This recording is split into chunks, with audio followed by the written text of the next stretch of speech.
Powered by UP Government. Co-presented by Paras and Samia. Associate sponsor GS Medical College, Shimboli Sugars, PS Jewelers और IIEM College. समाज सेविका भी हैं, सामाजिक कार्यों में उनकी गहरी रुचि रहती है और लगातार वो सक्रिय रहती हैं। मुशर्रफ चौधरी जी हैं और बहुत ही एक इंटरेस्टिंग कहानी मुशर्रफ चौधरी जी की भी है कि किस तरह उन्होंने बंदूक की दुकान के लाइसेंस लिए कारोबार को अपनाया और वो लगातार इस कारोबार से जुड़ी हुई हैं। उनसे भी हम बात करेंगे। और हमारी बाईं तरफ उरूज हुसैन है, ट्रांस वुमन है, तमाम झंझावातों को झेला, जिंदगी की परेशानियों को, दुश्वारियों को बर्दाश्त किया, लेकिन अब उन मुश्किल रास्तों में से एक नया रास्ता यानी कामयाबी का रास्ता खोजा और अब एक सफल कारोबारी की हैसियत से वो नोएडा में सक्रिय हैं, एक रेस्टोरेंट चलाती हैं। बातचीत की शुरुआत मुशर्रफ जी आपसे। करीब 50 साल पुराना आपकी दुकान का लाइसेंस और बंदूक की दुकान, लेकिन एक नहीं, दो नहीं, तीन दुकानों के लाइसेंस। ये ख्याल कहाँ से आया? उस माइक को आप इस्तेमाल करिए। ये ख्याल कहाँ से आया कि आपको इसी कारोबार से जुड़ना है? ऑन है। देखिए, सन 1970 में लखनऊ से शादी होकर मैं हापुड़ आई, तो हमारे घर में हमारे पुरखों का कारोबार भी, व्यापार जो था वो यही था, बंदूक का, कारतूस का, और हमारे पापा की कारतूस बनाने की और बंदूक बनाने की फैक्ट्री थी। तो वहीं से ये ऊर्जा मुझे मिली और मैंने आकर यहाँ पर सन 1971 में एक चौधरी गन स्टोर के नाम से एक लाइसेंस यहाँ पर हमारे पापा की मदद से हमको दिया गया। उसके बाद में मैं 1985 से मैंने कारोबार संभाला अपने पति के साथ। मैं उनके साथ लगातार का, क्योंकि ये कारोबार बहुत सेंसिटिव है, आप सभी लोग जानते होंगे, तो हमने कोई मैनेजर नहीं रखा और मैनेजर रखने की जब जरूरत पड़ी तो मैं खुद मैनेजर बन गई अपने पति का साथ देने के लिए। और लगातार आज तक, आज मेरा छोटा बेटा भी मेरे साथ कारोबार में है और हम 3 दुकानों के आज मालिक हैं और बहुत ही सलीके से हमारा ये कारोबार यहाँ पर चल रहा है और हमें बहुत कामयाबी यहाँ पर मिली। बहुत ही मोहब्बतें लोगों की मिली। इस इलाके की 84-85 गांव हैं इलाके में, क्षेत्र में, सभी लाइसेंसी हमारे कांटेक्ट में रहते हैं और हम उसी तरह स्मूथली व्यापार कर रहे हैं। मुशर्रफ जी, ये बात भी मैं जानना चाहता हूँ, इस सवाल का जवाब, कि दुश्वारियां भी कुछ आई, कुछ परेशानियां आई इस कारोबार में आपको, क्योंकि आमतौर पर महिलाएं इस कारोबार से जुड़ती नहीं है, बंदूकों के कारोबार से, इसलिए ये सवाल मैं पूछना चाहता हूं। जी, आपका सवाल बिल्कुल जायज है, बहुत ही अच्छा सवाल है ये, क्योंकि जिस वक्त मैंने कारोबार संभाला उस वक्त मेरी उम्र भी बहुत कम थी और जाहिर है कि सब लाइसेंसी जितने भी हैं वो सब पुरुष समाज से आते हैं और ज्यादातर ये कारोबार जो है वो गाँव से, देहात से जुड़ा हुआ कारोबार है। तो जब मैं शुरू में मैंने कारोबार संभाला तो मुझे सबसे ज्यादा जो परेशानी का सामना करना पड़ा वो ये था कि शाम के समय जब गांव के लोग कारतूस लेने आते थे तो वो नशा करके आते थे, यानी कि उनके 2 काम होते थे, एक तो कारतूस खरीदना है, दूसरे शराब पीनी है। तो जब मैंने ये देखा तो मुझे शुरू में तो बहुत उल्टी हो जाती थी, बहुत परेशानी होती थी, तबीयत खराब हो जाती थी। तो मैंने उसका एक हल निकाला। मैंने जितने भी एरिया के गांव थे मैंने वहां पर पर्चे बंटवाए, पम्फलेट बंटवाए कि मैं मुशर्रफ चौधरी अब चौधरी गन स्टोर पर खुद व्यापार चला रही हूं, अपने पति का साथ दे रही हूं, तो कृपया दुकान पर कारतूस लेने के लिए जब आए या बंदूक की रिपेयर कराने के लिए जब आए तो शराब पीकर ना आए।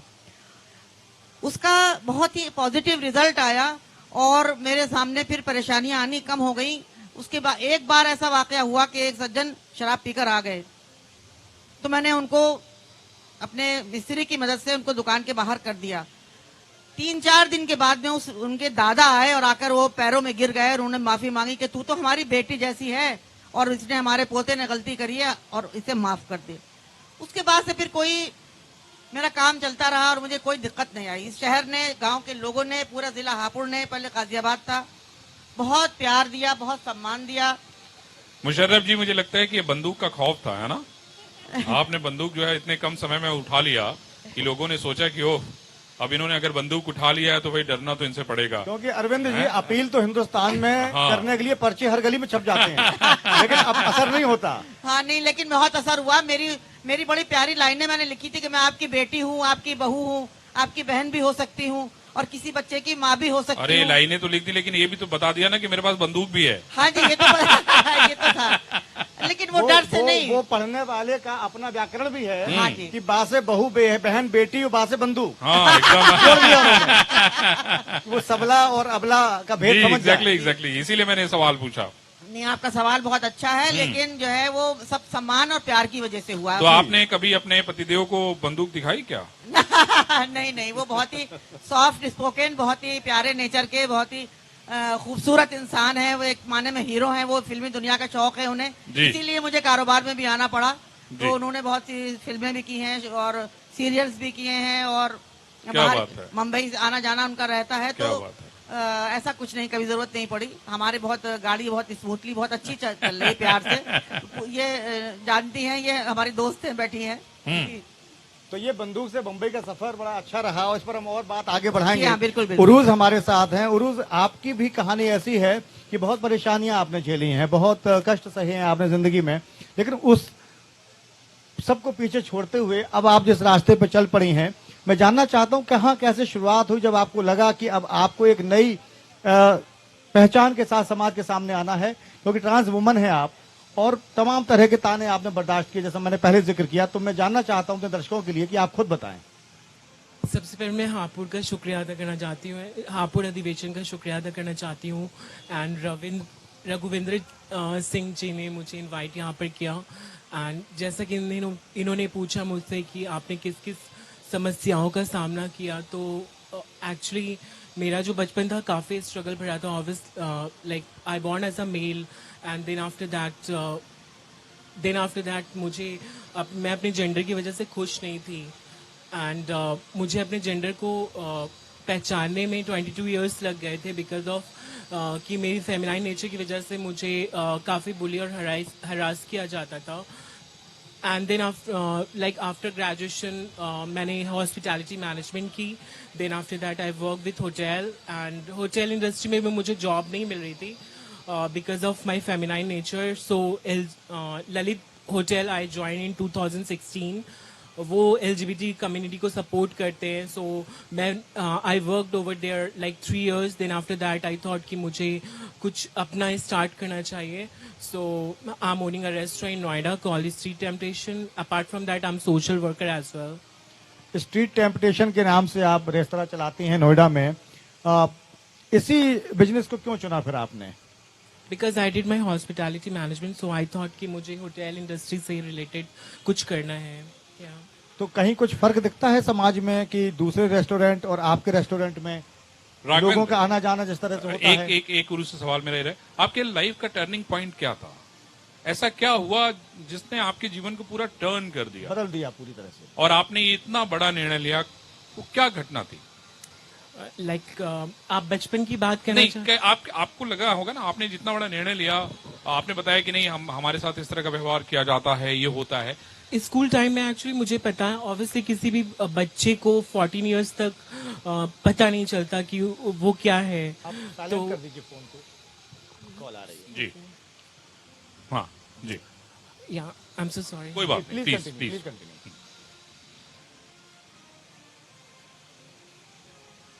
जी जी please. Yeah I am so sorry. Actually I born in 5th of March 1993 and मैं एक बिहार के छोटे से शहर से बिलोंग करती हूँ जहाँ पर ट्रांस क्या होती है उससे रिलेटेड किसी को कुछ पता नहीं रहता। और एंड जब स्कूल टाइम में थी तो मेरा जो नेचर एंड बिहेवियर था वो बिल्कुल गर्लिश था, जिसकी वजह से मुझे स्कूल्स में भी जो मेरे मेल फ्रेंड्स थे वो मुझे काफ़ी परेशान करते थे। एंड स्कूल हो गया, कॉलेज में आई तो फिर कॉलेज में भी वही चीज़ें थी और मैं कंफ्यूज रहती थी अपने जेंडर को लेकर, बिकॉज जेंडर डिस्फोरिया क्या है, क्या ऐसा क्यों मेरे साथ गुजर रहा है, क्योंकि मैंने कोशिश की थी। बहुत कठिन दिनों को आपने फेस किया मुझे लगता है। मैंने और कोशिश की थी कि मैं और दूसरे मेल फ्रेंड्स की तरह भी रहूं, लेकिन मुझसे नहीं हो पाया था। इनफैक्ट जब मैंने ये प्रोसीजर भी स्टार्ट किया तो सबसे पहले मैंने साइकोमेट्रिक टेस्ट कराई, डॉक्टर से कंसल्ट किया। देन आफ्टर दैट मैंने आगे प्रोसेस किया अपनी ट्रांजिशन को, and I consulted in 2014। Yeah I came out from closet in 2014 and वो काफ़ी मुश्किल वक्त था मेरे लिए, क्योंकि मैं 22 इयर्स तक एक लड़के की इसमें थी। जी जी। मीन्स एक लड़का, वो लड़का जिसको हमेशा ताने और बुली सहना पड़ता था लोगों का, एंड जिसकी वजह से पहले मैं काफी स्कूल टाइम में एक्सट्रोवर्ट काइंड की थी, लाइक मैं हर चीज में पार्टिसिपेट करती थी। बट जैसे जैसे बड़ी हो गई ना, तो लोगों ने इतने ज्यादा ताने देने शुरू कर दिए कि मैं खुद को आइसोलेट करने लगी। मैं ज्यादा सोशल नहीं रही। मैं अपने लाइक अगर कॉलोनी में जाती थी तो लोग मुझे गंदे गंदे कमेंट्स करते थे, जिससे मुझे काफी बुरा फील Hurt होता feel था। एंड दिल्ली में मैंने 2014 में किया। देन मैंने हार्मोन्स ट्रीटमेंट स्टार्ट की, एंड देन आफ्टर दैट मैंने लेजर थेरेपी एंड ऑल ली, एंड फिर उसके बाद I work with hotel industry. Uruj, एक सवाल ये भी है कि शारीरिक रूप से खुद को बदल लेना उतना कठिन नहीं है। मानसिक रूप से आपने खुद को कैसे बदला? कैसे उस सच को स्वीकार किया कि 22 साल की उम्र के बाद अब अपनी एक नई पहचान समाज में बनी? मानसिक तो शुरुआत से था ना, वो तो मेरे मॉम डैड के कारण, आई मीन पेरेंट्स के कारण। मैं सिर्फ वो लाइक एक लड़का होता है जो बिल्कुल लड़कों जैसा बिहेव करता, मेरे अंदर वो क्वालिटीज लड़कों वाली नहीं थी। मेरी आत्मा ही एक लड़कियों जैसी थी। और मैं अपने आप को एक लाइक 8th और 9th स्टैंडर्ड के बाद से ही क्लोजेट में लिपस्टिक लगाना एंड सिस्टर के दुपट्टे उड़ना, घर घर खेलना। मैंने आज तक क्रिकेट नहीं खेला, इनफैक्ट घर घर खेलना वैसा ही होता था। तो मेरे लिए ये नहीं था कि मानसिक मैं चेंज करूं। आपके साथ में बातचीत आगे बढ़ाऊंगा। मैं शिखा जी को शामिल करना चाहता हूं इस बातचीत में। एक तरफ आप राजनीति से जुड़ी हैं और दूसरा पहलू आपका समाज सेवा का है। कहीं कोई मुश्किल आती है काम करने में, या दोनों में बैलेंस बना के काम करती हैं? तो कितना संघर्ष करना पड़ता है दोनों तरफ बैलेंस बनाने में?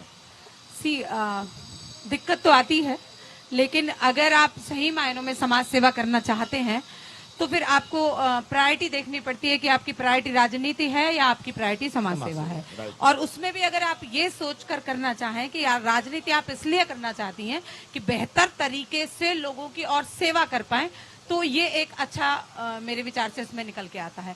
क्योंकि राजनीति आजकल बहुत डिफर हो गई है और पार्टी बेस्ड राजनीति, मैं भी भारतीय जनता पार्टी से कनेक्टेड हूं, लेकिन उसके बावजूद भी अगर समाज को मेरी आवश्यकता मुझे लगता है ज्यादा है तो फिर मैं उसके साथ खड़ी हूं। लेकिन मुश्किल ये भी है लोगों के स्तर पर समझने के लिए कि कथित तौर पर, मैं कथित शब्द इस्तेमाल कर रहा हूं, कि नेता समाज सेवा को आगे माफ करिए बताते हुए राजनीति करते हैं और समाज सेवा में कहीं ना कहीं राजनीति छुपी होती है। तो ये भी एक घालमेल है आजकल। बिल्कुल घालमेल है, लेकिन मैं आपको ये बता दूं कि मैं समाज सेवा से राजनीति में आई हूं, राजनीति से समाज सेवा में नहीं गई हूं। कोविड काल की बात करें, आपने काफी काम किया है कोरोना के काल में। किस तरह मदद पहुंचाई आपने लोगों की और कैसे आपने लोगों को उस मुश्किल वक्त से उबारने में अपनी भूमिका निभाई? देखिए, 2-3 चीजें हम लोगों ने की। एक तो रेगुलर हम लोगों ने एक रसोई चलाई। उस रसोई के माध्यम से हमने गरीब लोगों में खाना बांटा, उनको जो नीडी थे। खासतौर पे अगर जिस जगह से मैं आती हूँ गढ़मुक्तेश्वर, उसकी बात की जाए, क्योंकि गंगा का किनारा है और तमाम वहाँ लोग रहते हैं। उस तरह के लोग भी जो जिनका भिक्षा मांगकर भी गुजारा चल रहा है, बहुत गरीब तबके के लोग उधर हैं, तो उन लोगों तक रसोई के माध्यम से हमने भोजन पहुंचाने की व्यवस्था की। दूसरा, जब पीएम फंड और सीएम रिलीफ फंड हुआ तो उसमें हम जितनी भी वो कर सकते थे मदद, वो हमने की। हमारा जब एक लेडी के रूप में थोड़ा सा आगे जाने का वो होता है, तो 2-3 चीजें, क्योंकि ये मुद्दा महिलाओं से जुड़ा हुआ है, इसलिए मैं आपके उसमें बोलना चाहती थी कि एक महिला के लिए गांव से निकलकर आकर आगे बढ़कर राजनीति करना या समाज सेवा करना एक अपने आप में बहुत बड़ा टास्क होता है। उस टास्क में भी जब देश एक समस्या से जूझ रहा हो, उसमें काम करना और बड़ी बात हो जाती है, बहुत मुश्किलें आती हैं। लेकिन फिर भी मेरा मानना यह है एज ए लेडी कि मुश्किलें आपको हरा नहीं सकती अगर आप में ताकत है तो। बड़ी बात कही आपने, मुश्किलें आपको हरा नहीं सकती। फिर एक बार आपका रुख करूंगा मुशर्रफ जी। मुश्किलें हरा नहीं सकती जी। मुश्किलों का सामना आपने भी किया, लेकिन आपने जैसे पहले बातचीत में बताया कि हार नहीं मानी जी। लेकिन आपके बाद नई पीढ़ी में आप क्या देखती हैं? लड़कियों को क्या इस तरह बंदूक के बिजनेस से जुड़ते मैंने नहीं देखा है। हिम्मत नहीं जुटा पाती हैं, या आपको लगता है कि आप उनको समझाने में कहीं ना कहीं चूक हो रही है आपसे? नहीं, ऐसा तो मैंने कभी कोशिश भी नहीं की कि मोटिवेट भी नहीं किया किसी को कि कोई बंदूक का व्यवसाय करे, क्योंकि बंदूक का व्यवसाय अब दम तोड़ रहा है और हम ही लोग बस चला रहे हैं जितनी भी दुकानें। ये देखिए नए लाइसेंस बनना, मैं आपको प्रॉब्लम बता दूं कि नए असलाह के लाइसेंस बनना अखिलेश यादव के जमाने से बंद हो गए थे। इस सरकार में हम लोग उन लोगों से बहुत मुलाकात करने की कोशिश की, लेकिन मुख्यमंत्री से मुलाकात नहीं हो पाई। इस सरकार में योगी जी से हमारी 2 बार मुलाकात हुई और योगी जी से दूसरी मुलाकात में उन्होंने असलाह के लाइसेंस खोल दिए। लेकिन असलाह के लाइसेंस खोल तो दिए गए हैं, लेकिन वो डीएम के डिसीजन पर छोड़ दिए गए हैं और बहुत कम तादाद में बन रहे हैं। हमारा व्यापार डिपेंड करता है असलाह के लाइसेंस के ऊपर। जितने अगर लाइसेंस बनेंगे तो हथियार बिकेंगे तो कारतूस बिकेंगे, फिर उनकी रिपेयरिंग होगी। तो अब हम किसी भी को भी, लड़की तो लड़की, हम लड़कों को भी हमने अपने बेटों को कारोबार में नहीं डाला। सिर्फ एक छोटा बेटा हमारे साथ है, बाकी 2 और बेटे हमारे, 3 बेटे 1 बेटी है मेरे, तो 2 बेटे हमारे इस कारोबार में नहीं है। हालांकि हमने 3 दुकानें 3 बेटों के ही लिहाज से लाइसेंस लिए थे, लेकिन 2 बेटों ने डिनाई कर दिया कि हम ये कारोबार नहीं करेंगे और वो जॉब में है। तो उसके अलावा जो है सारा दिन हमारा दुकान में ही गुजर जाता है। बेटा हमारे साथ है, मैं थोड़ा सा और भी काम कर लेती हूँ, समाज के कामों में दिलचस्पी लेती हूँ। मैंने यहाँ पर सुप्रीम कोर्ट के एक जो है परिवार परामर्श केंद्र, जो कप्तान साहब के ऑफिस में लगता है, उसमें मैं मीडिएटर हूँ, काउंसलर हूँ पिछले 2013 से। और मैं वहाँ पर टूटते हुए घरों को बनाने का, और 7 साल पुरानी दुकान, जैसा मैंने पहले आपसे कहा, और 35 साल से आप उस दुकान में बैठ रही हैं। इन 35 सालों में सिर्फ हथियार बेचे हैं, उनको चलाना भी सीखा आपने? मुझे चलाना बचपन से आता है, क्योंकि ये हमारे उसमें था, ब्लड में था। तो हमें पापा हमें बल्कि सामने मिरर रख दिया करते थे छोटा सा, और पीछे निशाना लगाने के लिए एयरगन से कहते थे। तो निशाना लगाना मुझे आता है और मेरा निशाना चूकता नहीं है कभी। मतलब अभी भी निशाना चूक है आपका, ये बड़ी बात है। जी। हाथ नहीं कांपता बंदूक चलाते वक्त और निशाना नहीं चूकता, ये बाकी बड़ी बात है जी। पुरूष, फिर से आपके पास मैं लौट रहा हूँ मौजूदा दौर को याद करते हुए, और आप बताएं कि अब जो आप बिजनेस कर रही हैं इसके अलावा आना जाना मिलना, चूंकि आप ऑस्ट्रेलिया तक चली गई और ऑस्ट्रेलिया जाकर आप एक कंपटीशन में आपने भाग लिया, यहाँ आप तमाम तरह की सामाजिक सेवाएं कर रही हैं। किस तरह के कामकाज में आप संलिप्त हैं आजकल, और क्या क्या समाज की किस तरह सेवा कर रही हैं आप? लाइक मैं काफ़ी हेल्पफुल सी रही हूँ बचपन से, क्योंकि मुझे लगता था कि मुझे किसी ने हेल्प नहीं किया, सो मैं आगे आती हूँ। कोई भी अगर कोई परेशान रहता है तो मैं ज़रूर उसके लिए खड़ी रहती हूँ। एंड कोरोना के टाइम में भी मैंने काफ़ी हेल्प की थी। लाइक मैंने जो जीबी रोड पे सेक्स वर्कर्स होती हैं उनकी हेल्प की थी, एंड देन उनके बच्चों को, एंड ट्रांसजेंडर जो सिग्नल्स पे बैक करती हैं तो उनके लिए। एंड फिर मैं उसके अलावा मैं 2 बच्चों को भी पढ़ाती हूँ। स्कूल में एडमिशन मैंने कराया था लास्ट 4 इयर्स बैक, तो उन बच्चों को भी पढ़ाती हूँ।